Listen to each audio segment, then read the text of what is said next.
Shalom, yang diberkati Tuhan, kembali bertemu dengan saya di dalam renungan singkat firman Tuhan.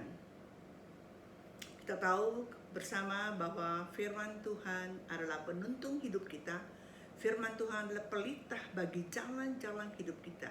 Tanpa firman Tuhan, kita pasti salah jalan, bahkan kita pasti melangkah tersesat dalam melangkah.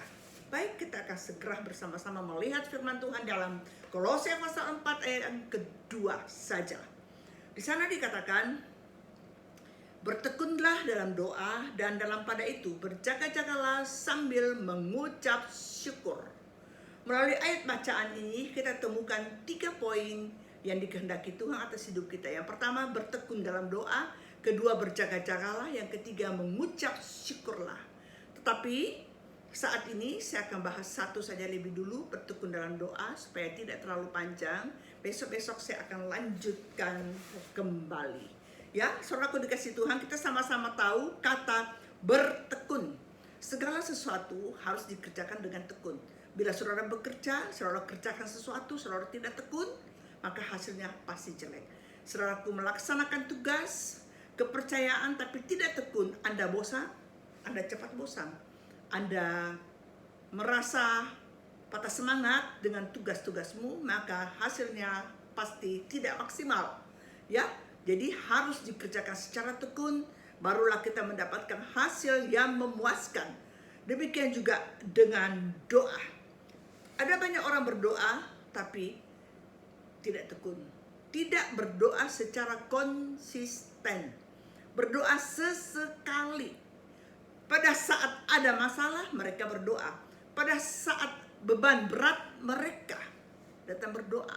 Tapi pada saat mereka senang, mereka terlepas dari masalah, maka mereka sudah tidak berdoa lagi. Juga ada orang yang datang berdoa karena tugas.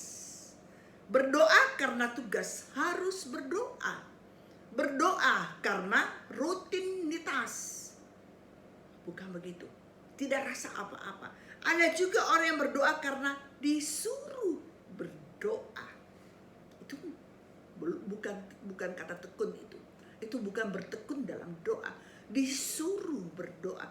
Ada orang suka berdoa, tetapi berdoa karena diminta oleh temannya, diminta oleh pendetanya, diminta oleh seseorang berdoa. Itu bukan bertekun dalam doa. Bertekun dalam doa adalah, ketekunan dalam doa adalah sedoa yang dilakukan secara konsisten. Kita memang jiwa, hati dan jiwa kita, pikiran kita selalu merindukan Tuhan. Ya, itu namanya kita bertekun, kita datang kepada Dia. Saya suka dengan satu cerita di dalam Daniel pasal 6. Ya, tapi kita hanya akan baca ayat mulai 8 aja. Di sana dikatakan, semua pejabat tinggi kerajaan ini, semua penguasa dan wakil raja, para menteri dan bupati telah mufakat supaya dikeluarkan kiranya satu penetapan raja dan ditetapkan suatu larangan agar barang siapa yang dalam 30 hari menyampaikan permohonan kepada salah satu dewa atau manusia kecuali kepada tuanku ya raja, maka dia akan dilemparkan ke dalam gua singa. Oleh sebab itu ya raja, keluarkanlah larangan itu dan buatlah suatu perintah yang tidak dapat diubah menurut undang-undang orang Media dan Persia yang tidak dapat dicabut kembali.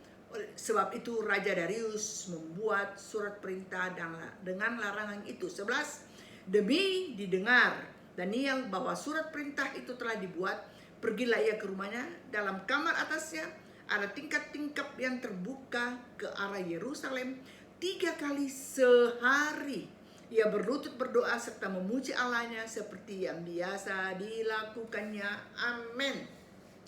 Bapak Ibu yang dikasihi Tuhan, saudaraku, di sini dikatakan Daniel berdoa serta memuji Allahnya seperti yang biasa dilakukannya.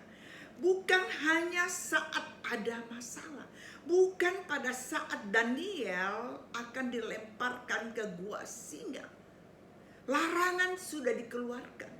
Tapi Daniel tetap dengan berani, bahkan dia naik ke loteng atas di depan jendelanya. Dia buka jendelanya, dia berdoa. Bukan overacting, bukan untuk dilihat orang. Ada banyak orang berdoa untuk dilihat orang. Ada banyak orang berdoa dibuat-buat, saudaraku.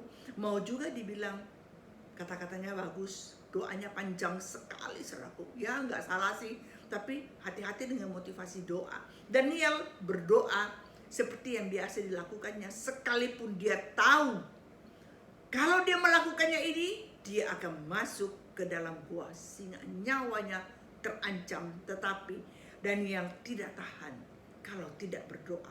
Sudah biasa, sudah terbiasa. Dia tekun di dalam doa. Ada masalah, tidak ada masalah. Memang itu yang dia lakukan. Saudaraku, Bapak Ibu yang dikasihi Tuhan, yang luar biasanya lagi, Daniel dalam doanya tidak minta dilepaskan dan dari masalah. Daniel tidak minta diluputkan dari persoalan. Padahal Daniel sebentar lagi dia tahu dia pasti dilempar ke gua singa. Dia tidak minta pembelaan Tuhan. Daniel tidak mohon juga perlindungan Tuhan. Dia tidak minta juga mujizat. Itu doa kita kan, yang biasa dilakukan oleh kita begitu. Kalau kita tahu ada masalah di depan kita, sebentar lagi masalah akan datang, kita mau dipecat, kita mau dihukum, kita akan ditegur. Kita punya doa itu kan sering begitu. Tuhan tolong aku, Tuhan bebaskanlah aku, Tuhan aku belalah aku, Tuhan aku percaya mujizatmu. Semua itu tidak salah, tetapi doa Daniel doa yang luar biasa. Doa Daniel tidak minta kelepasan, tidak minta keluputan, tidak minta perlindungan, tidak minta pembelaan, tidak minta mujizat. Daniel dikatakan apa, saudaraku? Memuji, berdoa serta memuji Allahnya. Daniel biasa menaikkan pujian. Daniel terus meninggikan dan mengagung-agungkan Tuhan. Daniel terus membesarkan Dia. Itu yang luar biasa. Bisakah saudaraku dikasihi Tuhan? Bisakah kita Bapak Ibu berdoa seperti ini? Belajarlah berdoa di tengah-tengah masalah, di tengah-tengah persoalan hidup, di tengah-tengah masalah yang mengerumuni, badai yang menopang, yang datang menghantam kehidupan orang-orang percaya. Bisakah Anda dan saya tetap memuji dan membesarkan Tuhan, mengagung-agungkan Dia dan meninggikan Dia? Itu contoh doa yang luar biasa. Oleh sebab itu hasilnya luar biasa. Itu hasilnya luar biasa. Kita tahu akhirnya Daniel dibela Tuhan, sekalipun dia tidak minta dibela Tuhan. Daniel menerima mujizat, singa tidak menggores tubuhnya, tidak memakan dia, sekalipun dia tidak minta pembelaan dan mujizat Tuhan. Kita tahu luar biasa, Daniel dilindungi Tuhan, sekalipun Daniel tidak minta dilindungi Tuhan. Tuhan itu luar biasa. Tuhan tahu anak-anaknya yang cinta Dia. Tuhan tahu anak-anaknya yang perlu ditolong, perlu dilindungi. Tanpa engkau katakan, Dia Bapa yang sempurna. Sebagai Bapa, sebagai Ibu kita, sebagai orang tua pun tahu melindungi dan menjaga anak-anak kita. Kita tahu menolong anak-anak kita. Demikianlah Bapa di sorga. Selama anak-anaknya terus-menerus berada pada posisi menyenangkan hatinya, dia tidak tega meninggalkan saudara. Itu yang dilakukan Daniel. Daniel juga yang luar biasanya, dia tidak gelisah mendengar berita yang dikeluarkan oleh Raja Darius. Dia tidak gelisah, dia tidak panik. Dia tidak menangis. Itu luar biasa, saudaraku. Mari kita belajar untuk tetap tenang. Di tengah-tengah pandemi corona, pandemi virus corona, mari kita belajar tidak panik. Mari kita belajar tenang, tidak gelisah. Tetaplah memuji dan meninggikan Tuhan. Tetaplah memuji dan mengagung-agungkan, membesarkan Dia. Luar biasa.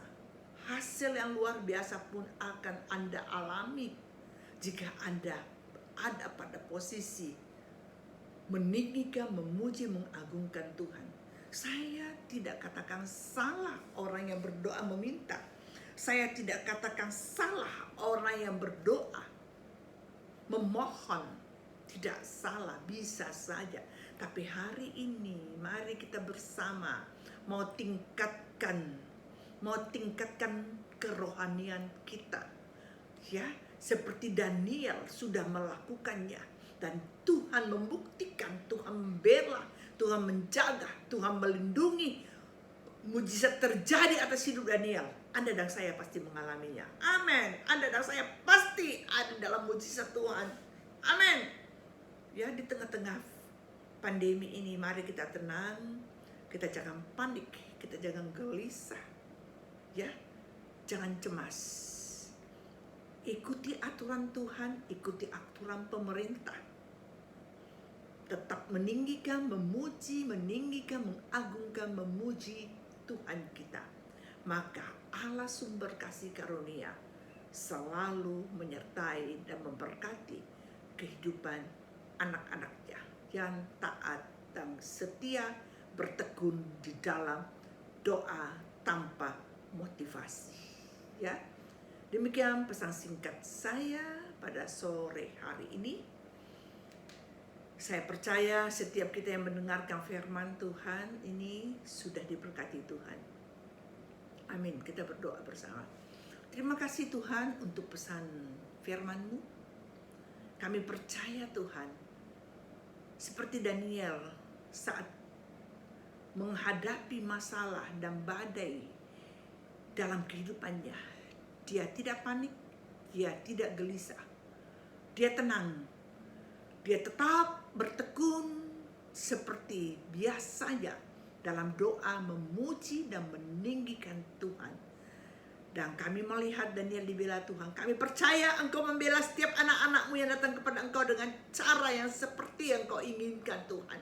Kami percaya Engkau ada bagi kami. Engkau ada bagi setiap anak-anak-Mu yang saat ini berdoa bersama dan telah mendengarkan pesan firman-Mu ini. Kami percaya Engkau memberkati setiap anak-anak-Mu dan mujizat terjadi dalam kehidupan setiap anak-anak-Mu yang percaya. Demikian doa kami Bapa di sorga. Hamba-Mu alaskan doa ini dalam satu nama, Bapa, Putra dan Roh Kudus, yaitu dalam nama Tuhan Yesus Kristus. Bersama kita yang mengasihi Tuhan, kita katakan amin.